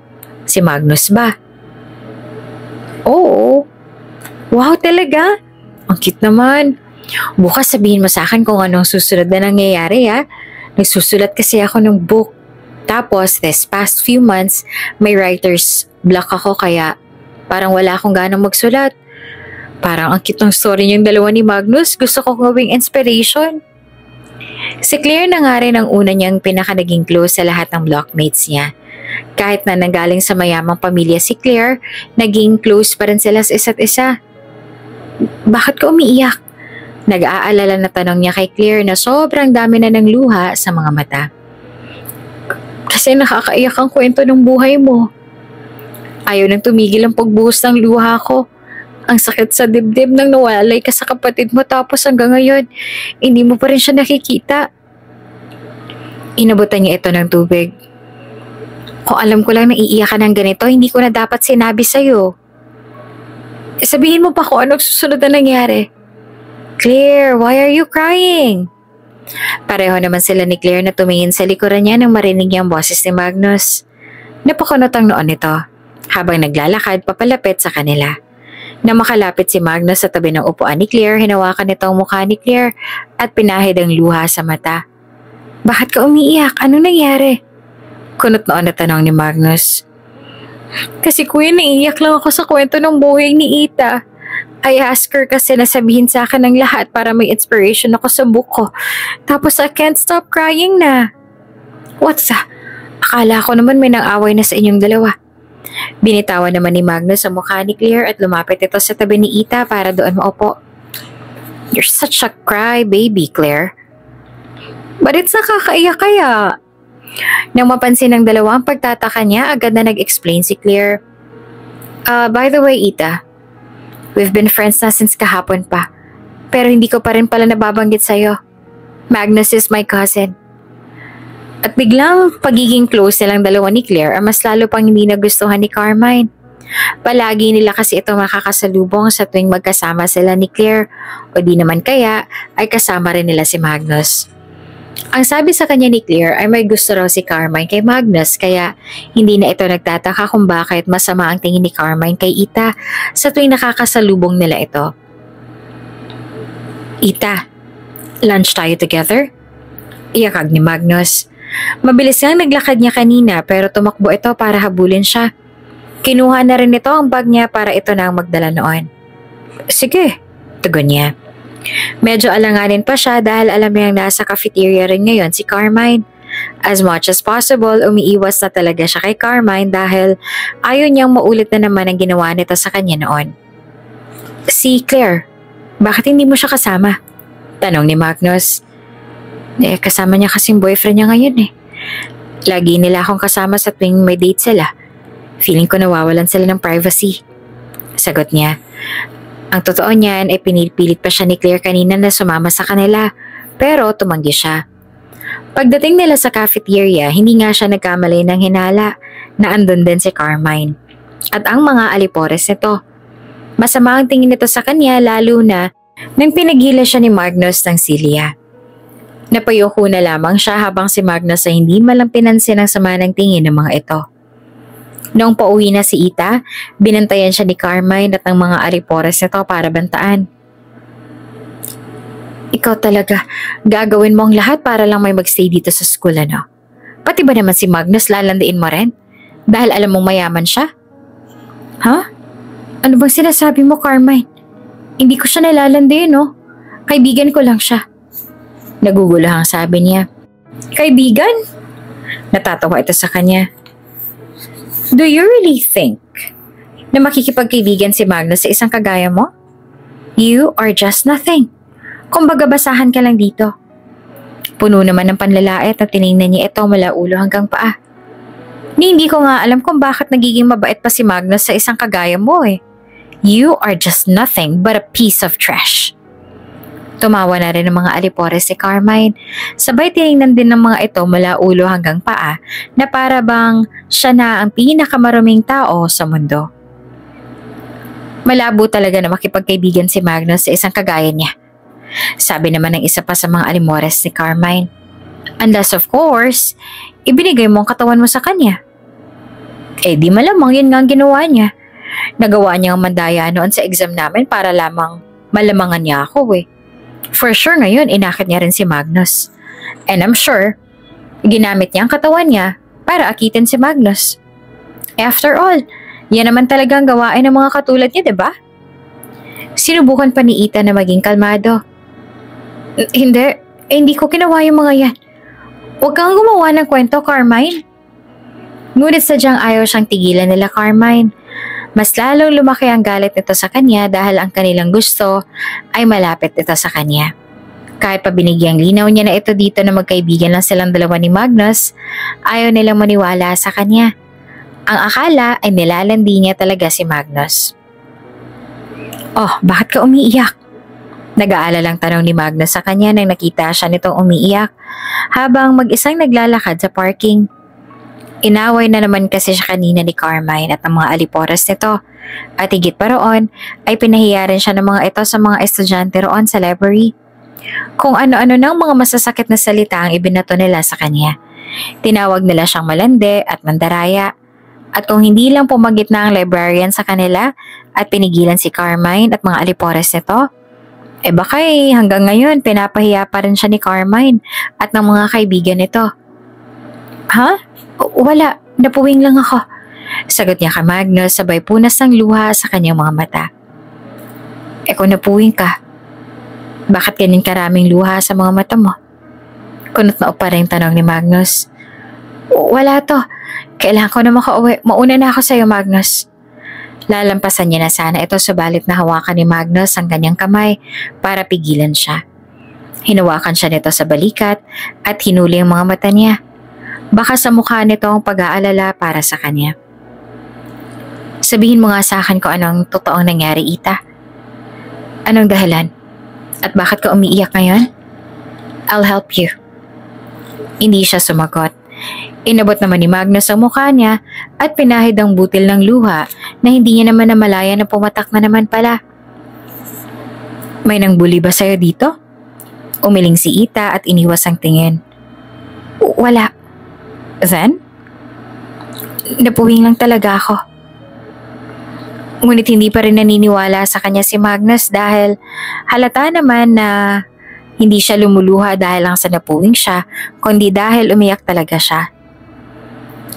Sabihin mo lang sa akin kung may hindi magandang nangyari. I'm willing to help you, okay? Just tell me everything. Ayaw ni Ita na sabihin kay Magnus ang tungkol sa ginawa ni Carmine. Sa totoo niyan ay plano niya nang iwasan na lang si Magnus para hindi na magalit sa kanya si Carmine. Ayaw niya na mas lalo pa siya nitong pag-initan dahil alam niya rin kung ano ang kaya nitong gawin. Ang landi talaga ng babaeng yan. Inisasabi ni Carmine sa mga kaibigan nang makita nilang yakap ni Magnus si Ita. Mukhang may pagtingin nga sa Magnus sa kanya, Carmine. Although hindi ako sure kung ganun din bang nararamdaman ni Ita sa kanya. Pero down bad sa kanya si Magnus. Sabi ng isa sa mga alipores si Carmine. Anong gagawin mo ngayon, Carmine? Papayag ka bang maagaw sa'yo ni Ita ang lalaking gusto mo? Of course not. Mariin naman na sagot ni Carmine. Nagawa ko nga siyang mapatalsik nun eh. I'm sure, magagawa ko rin na maalis siya sa landas namin ni Magnus. Ang buong akala pa ni Ita ay sapat na ang lahat ng problema na naranasan niya noon. Ngunit naulit na naman ulit ang lahat. Ayaw na naman siyang lubayan ni Carmine at nakahanda talaga itong gawin ng lahat para masira siya sa mga tao. Bukod pa roon, nagkaroon din ng malubhang sakit ang Mama Delilah niya. Matagal na raw pala ang sakit na yon ng Mama Delilah niya. Sadyang hindi lang nito sinabi agad sa kanya dahil ayaw daw nito na mag-alala siya dito. At ang gusto nito ay mag-focus lang siya sa kanyang pag-aaral, ngunit lumalala ang sakit nito. Kaya hindi na nito natago sa kanya. Bakit ka magda-drop out, Iha? Sayang naman ang scholarship mo. Kunot noong tanong ng kanyang professor matapos niyang sabihin dito na magda-drop out na siya. Kailangan ko po kasi ng trabaho. Hindi mo ba kayang pagsabayin ng pag-aaral at trabaho mo? Kailangan ko rin po kasing alagaan ng mama ko. May malubhang sakit po kasi siya ngayon. Hindi ko po kayang pagsabayin ng lahat. Babalik na lang po siguro ako sa pag-aaral kapag maayos na po ang lahat. Paliwanag ni Ita. Tumango ang professor niya. Ganun ba? Kung yan ang desisyon mo, sa tingin ko ay wala naman ako magagawa para pigilan ka. Don't worry. I'll submit this dropout form right away. Ngumiti naman si Ita bago tumayo. Maraming salamat po, ma'am. Matagal niya ring pinag-isipan nito. Nag-decide si Ita na huminto ulit sa pag-aaral para alagaan ng Mama Delilah niya at para makapagtrabaho rin siya dahil mas lalong dumadami ang kanilang mga gastusin. Alam ng Mama Delilah niya ang pasya niya na ito. Sobrang naiyak nga ito noong sinabi niya ang desisyon niya. Ngunit nangako naman si Ita na babalik din siya sa pag-aaral kapag maayos na ang lahat. Ita, may plano ka ba today? Tanong ni Magnus sa kanya nang makita siya nitong naglalakad. Dala niya ang mga gamit niya sa locker dahil hindi naman na siya babalik pa. Kailangan ko umuwi ng maaga. May sakit kasi ang mama ko. Sagot niya. Ganun ba? Gusto mo bang hatid kita sa inyo pa uwi? Kukunin na sana ni Magnus sa mga dala niya subalit iniwas niya yun. Hindi na, una na ako sa'yo. But, hindi niya na pinakinggan pa ang sunod na sasabihin at nilagpasan niya na ito. Nagtataka namang sinundan na lang siya ng tingin ni Magnus. Mabuti na lang at matapos ang 1 linggo na paghahanap ng trabaho, ay natanggap kaagad siya bilang kasambahay. Magnus, anong ginagawa mo dito? Magkahalong gulat at pagtataka ang naramdaman niya. Nang pagbukas niya ng door ay tumambad si Magnus. I live here? Huh? Nilingon niya ang mag-asawang masini na masayang sinalubong si Magnus. Nakatayo lang si Ita sa may pinto. Nagulat pa rin. Hindi niya kasi inaasahan na ang amo niya pala ay ang mga magulang ni Magnus.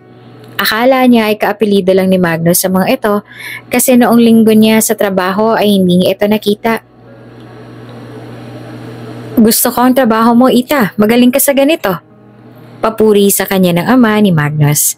Kahit nga ang ina ni Magnus na nakaupo sa tabi ng asawa ay namangharin kasi magaling daw siya sa mga paperworks.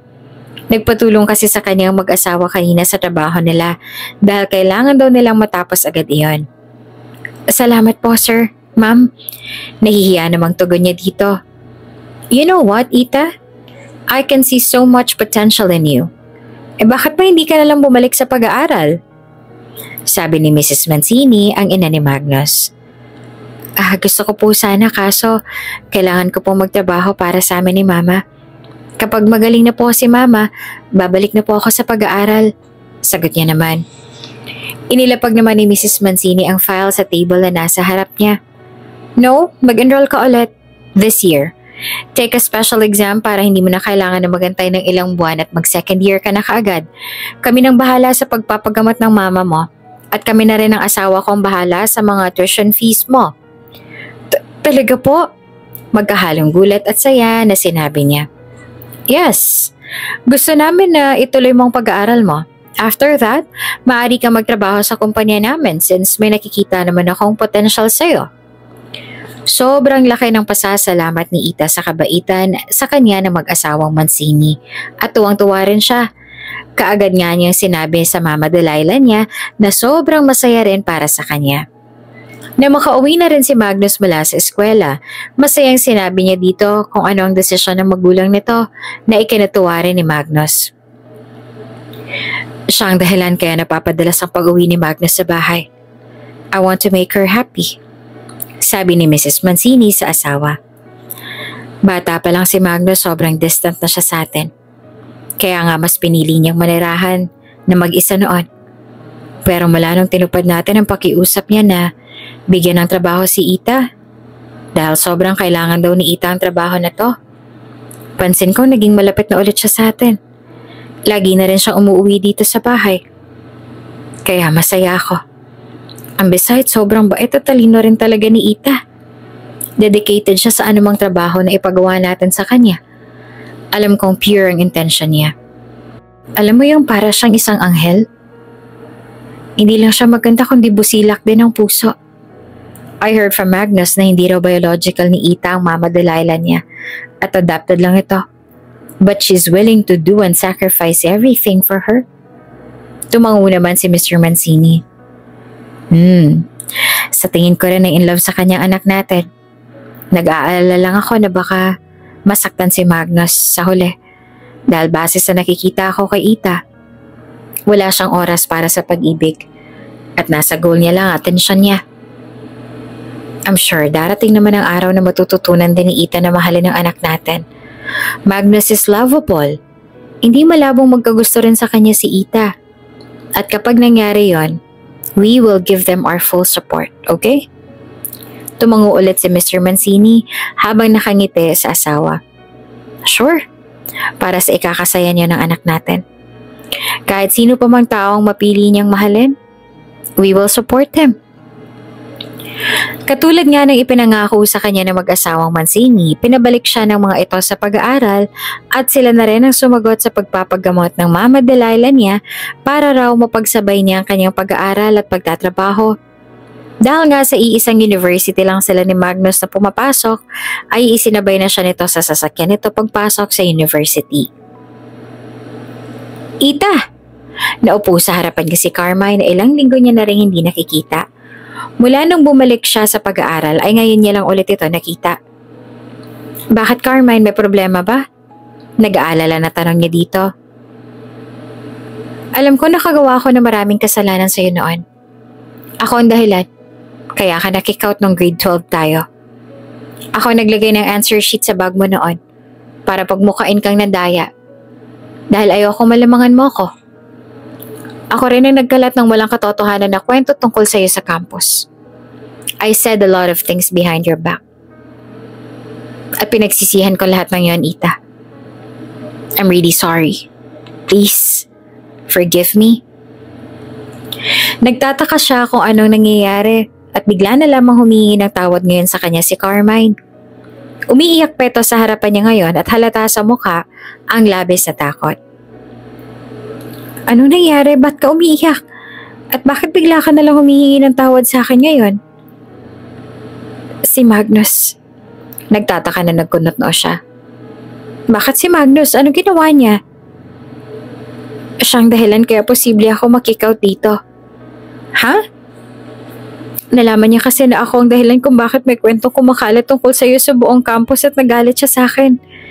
Nagalit siya kasi ang akala niya ay ako rin ang dahilan kaya ka nag-drop out at lagi ka raw umiiyak.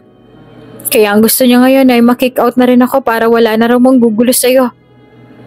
Inabot ni Carmine ang kamay niya habang nananatiling gulat siya dahil hindi niya inaasahan na gagawin naman iyon ni Magnus. Tulungan mo ako, Ita. Hindi ako pwedeng tuluyan na makick out. Galit na galit sa akin ang mga magulang ko kapag tuluyan na ako makick out. Itatakol na nila ako. Hindi ko makakaya yon. I love my parents, Ita. At ayoko silang ma-disappoint pero na-disappoint ko na sila ng sobra. Hindi ko na pwedeng dagdagan pang disappointment nila sa akin. Kaya please tulungan mo ako, Ita. Parang awa mo no, kausapin mo si Magnus. Nakahanda akong gawin ang lahat. Please.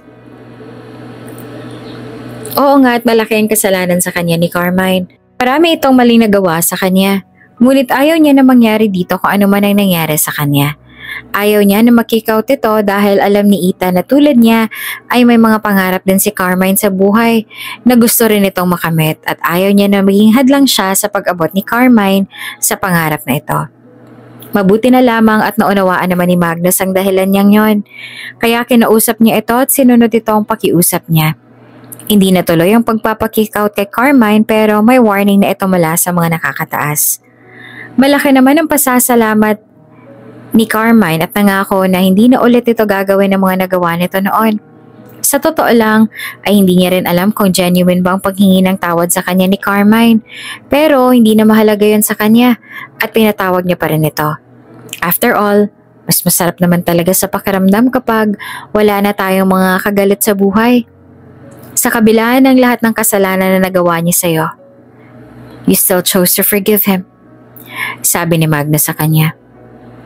Oo naman. Ramdam ko namang pinagsisihan niya ang lahat ng nagawa niya sa akin noon. At sino ba naman ako para hindi siya patawarin at bigyan pa ng isa pang chance? Ang sabi rin kasi sa akin ng mga magulang ko nung nabubuhay pa sila, lagi daw pipiliin na magpatawad at magpakumbaba. Dahil mga tao lang din naman tayo na nakakagawa ng mga pagkakamali. Sagot ni Ita. Sabi ko sa iyo, Kuya Magnus Ita is an angel.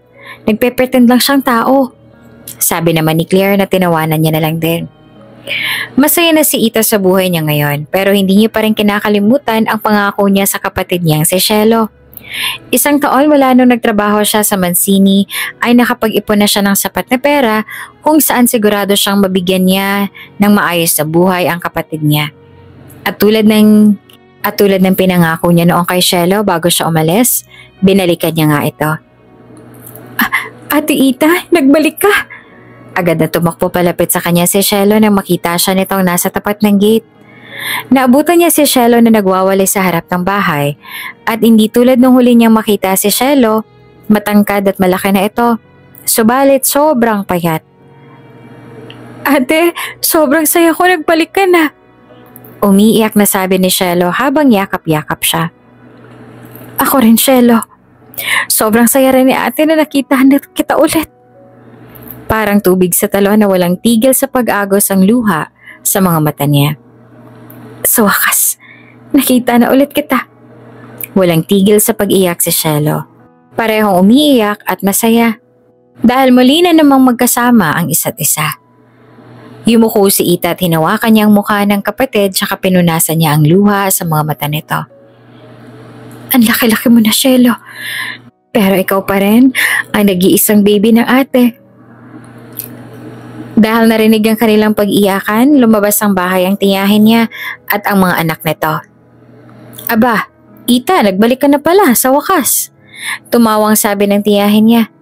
Kita mo nga naman, pinag-uusapan pa lang namin kanina kung kailan mo babalikan yung pabigat at palamunin mong kapatid. Nabalak pa sana namin ipagbili yan dahil sobrang dami na ng mga nagastos namin sa kanya. Itinago ni Ita ang kapatid niya sa kanyang likuran. Nandito na ako para kunin ang kapatid ko. Hindi mo siya makukuha ng ganun-ganun lang sa amin, Ita. Nakangising sabi ng kanyang tiyahin. Alam kong darating ang panahon at babalik ka para makuha ang kapatid mo mula sa amin.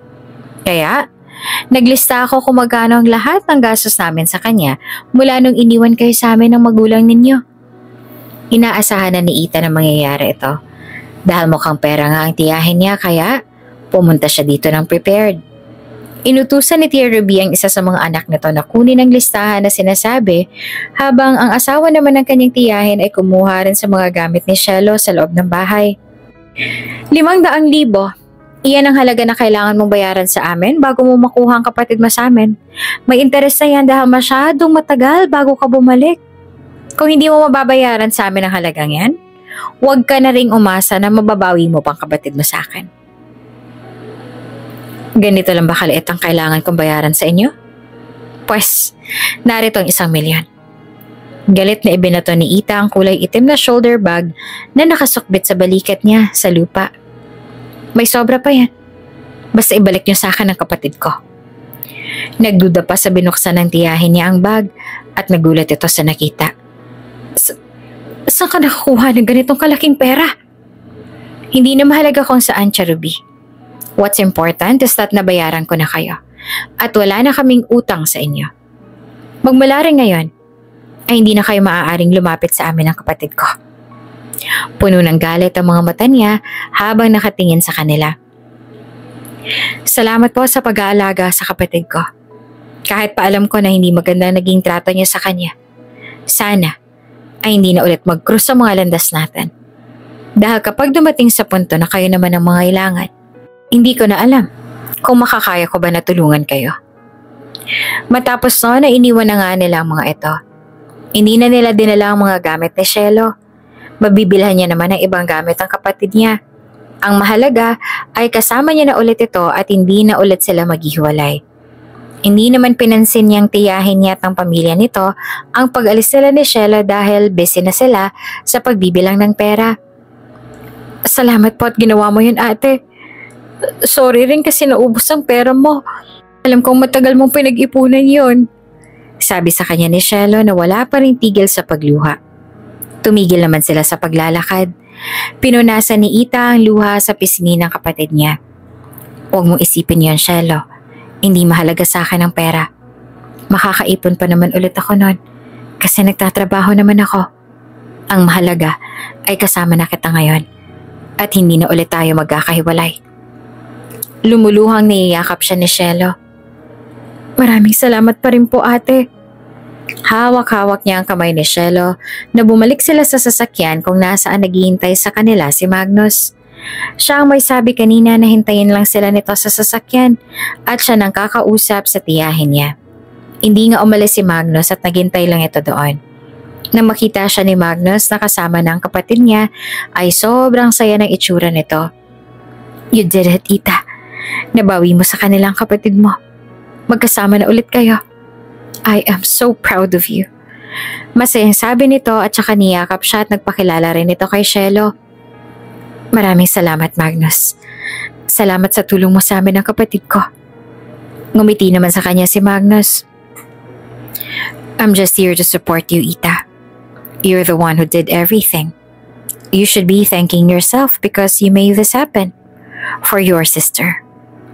Sobrang masaya si Ita ngayon. Nakasama niya ulit ang kapatid niya. Naging close rin agad sina Shelo kay Mama Delilah at ang tingin na rin ng kanyang Mama Delilah kay Shelo ay sarili na rin itong anak. Si Ita na ang nagpaaral sa kapatid niya at nangako siya na babawi siya sa lahat ng naging pagkukulang niya rito at sa mga taon na hindi sila nagkasama ang dalawa. Kasama niya si Shelo sa pag-celebrate ng lahat ng mga achievements niya. Noong pumasa si Magnus sa board exam bilang top-notcher at naging isang ganap ng engineer, kasama silang tatlo ni Shelo at ng Mama Delilah nila sa pag-celebrate. Noong nakapagtapos siya sa pag-aaral, kasama niya rin si Shelo at ito pa nga ang nagsuot sa kanya ng award niya dahil nakapagtapos siya bilang summa cum laude. Kasama niya si Shelo sa pag-celebrate sa lahat ng mga achievements niya sa buhay at alam niyang kung saan man ngayon ang mga magulang nila ay masaya rin ito para sa kanila. Engineer, nakauwi ka na pala. Napagod ka ba sa trabaho? Masuyong tanong ni Ita sa kanyang fiancé na si Magnus, nakakauwi lamang mula sa trabaho. Naglalambing naman na niyakap siya nito at humalik pa ito sa kanyang balikat. Medyo. Maraming gawain sa construction ngayon. Plus, I feel like I'm having a sunburn. Pero ngayon nayakap-yakap ko na ang pahinga ko. Parang nawala ng pagod ko. I feel refreshed. Mahina namang natawa si Ita sa sinabi ng kanyang napakagwapong mapapangasawa. Paghahanda na kita ng merienda, may binake akong cake para sa'yo. 5 minutes, love.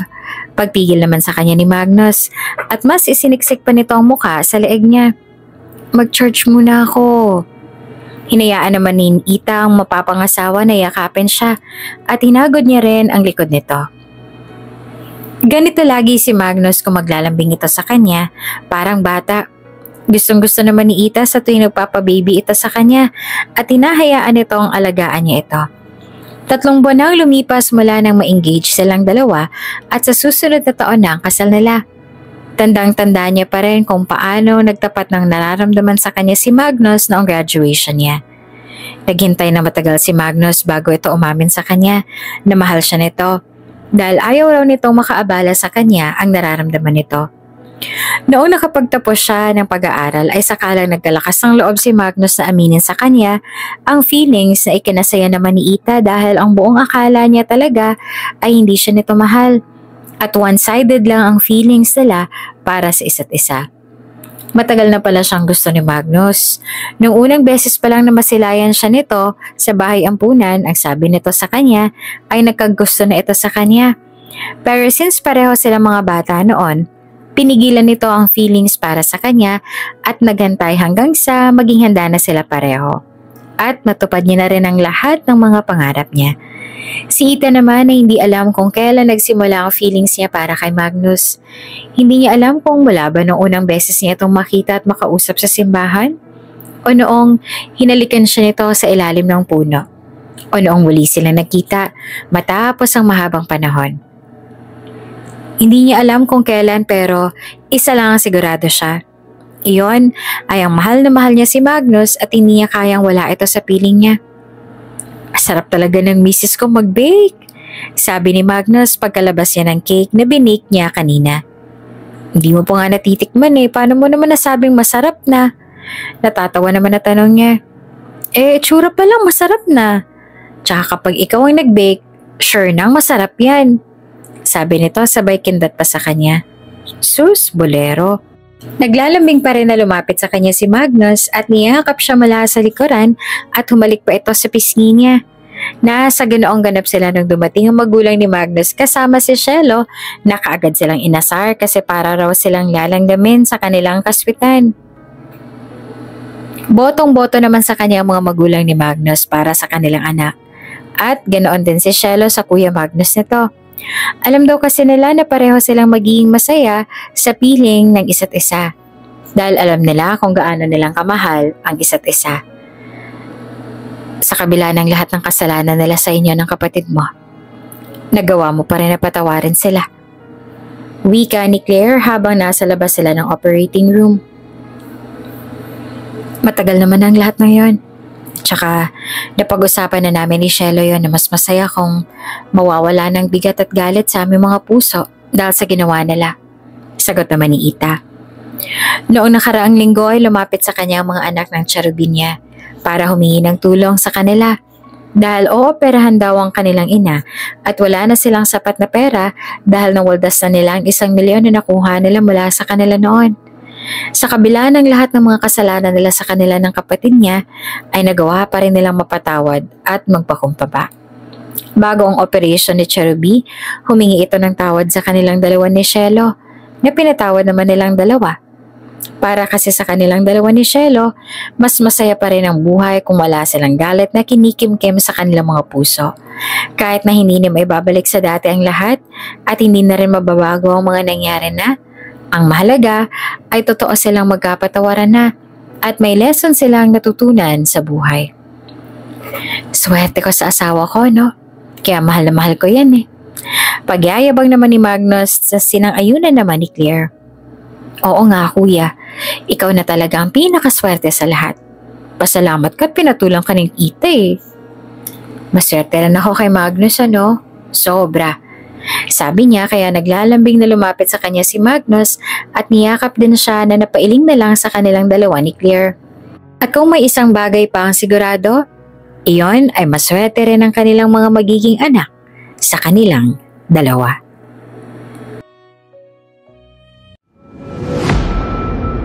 Kung bago ka pa lang sa channel na ito, Ate Jane TV, huwag kalimutang pindutin ang notification bell and subscribe button. Sana po hindi naman malaking abala sa inyo ang pagpindot ng subscribe button dahil ang kapalit po nito ay ang pagsuporta para makapag-produce ng mga libreng stories sa mga channels ni Ate Jane. Maraming salamat!